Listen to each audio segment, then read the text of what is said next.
News 21 खबर सबसे पहले। रोज रोज की शिकायत कि घर के खाने में बाहर जैसा स्वाद नहीं है। अब देखती हूँ कैसे नहीं आएगा स्वाद। अब तो स्वाद आएगा ही आएगा। खाने को अगर स्वादिष्ट है बनाना तो जोर नहीं सिर्फ दिमाग लगाओ। दिमाग, इससे आएगा खाने में असली स्वाद। मसालों का ये जादू दिलों पे छा जाएगा। स्वाद का जो है दम जुबान को भा जाएगा। राजेश मसाले, अब आएगा खाने में असली स्वाद।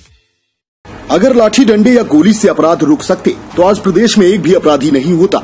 अपराध की रोकथाम के लिए पुलिस का भय नहीं, प्यार और स्नेह की भी जरूरत होती है। बदायूं के एक पुलिस क्षेत्राधिकारी ने अपने प्यार और स्नेह से भारतवर्ष में बदनाम और अपराध के लिए पहचाने जाने वाले एक गांव को बदल कर रख दिया।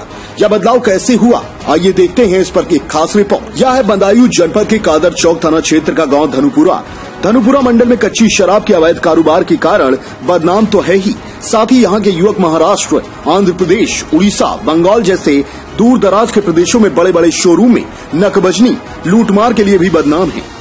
शायद ही कोई महीना हो जब किसी न किसी प्रदेश की पुलिस का छापा इस गांव में न पड़ता हो।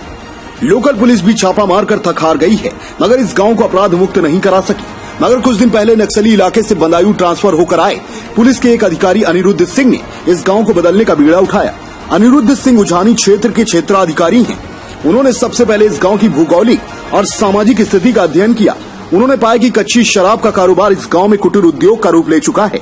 गांव वालों ने इस घिनौने काम को अपनी आजीविका का साधन बना लिया है। पुलिस को आता देख पूरा गांव जंगलों में भाग जाता है। इस गांव में पुलिस का इतना भय है कि कोई बच्चा भी पुलिस के सामने आने से कतराता है। सीओ अनिरुद्ध सिंह ने धीरे धीरे गांव की महिलाओं से बातचीत शुरू की। गांव की महिलाओं और बच्चियों में घुलना मिलना शुरू किया और अपना विश्वास बनाया। मोहम्मद आरिफ खान की रिपोर्ट।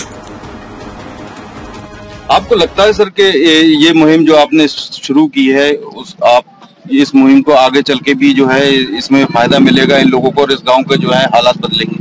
देखिए, अभी इनकी कोई, आपको बताऊं सच ही है कि इस गांव की रेपुटेशन इतनी खराब है, इनकी कोई, ये खुद बताएंगे कि इनकी अपनी कोई इज्जत ही नहीं है। तो इन्हें बेचारों को इज्जत ही नहीं मिली कभी।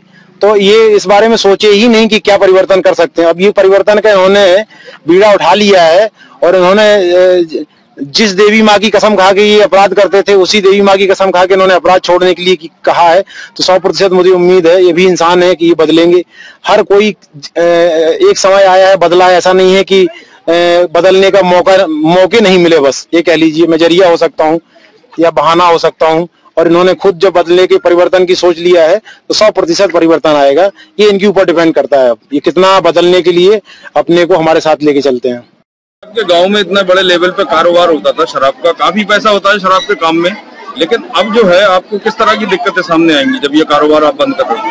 हमारे पास सभी दिक्कतें आएंगी, हम उसका सामना भी करेंगे और हम सरकार से भी मांगेंगे जो हमें जितना दिया जाए, कोई काम वगैरह रोजगार, और जितने भी हमारे भी स्कूल भी नहीं है हमारे गाँव में, स्कूल भी बनाए जाए। अधिकारी लोगों ने ये भी कहा कि आपको काम मिलेगा और औरतों को भी मिलेगा काम, सभी जितना भी होगा जितना भी वो करेंगे हमारे लिए। और हमारे जाति का भी मामला है, सामने आ रहा है, हमारी जाति प्रमाण पत्र भी बनवाया जाए और अगर सब ये कुछ है। और हमें कोई नौकरी और जितने भी गरीब है, एक छोटे छोटे बहुत ही महागरीब भी हैं, बहुत इनका धंधा भी शराब था, उन्होंने भी छोड़ दिया, त्याग दिया ये चीज जो बुरी चीज थी और अच्छाई की ओर बढ़ेंगे अब आज से।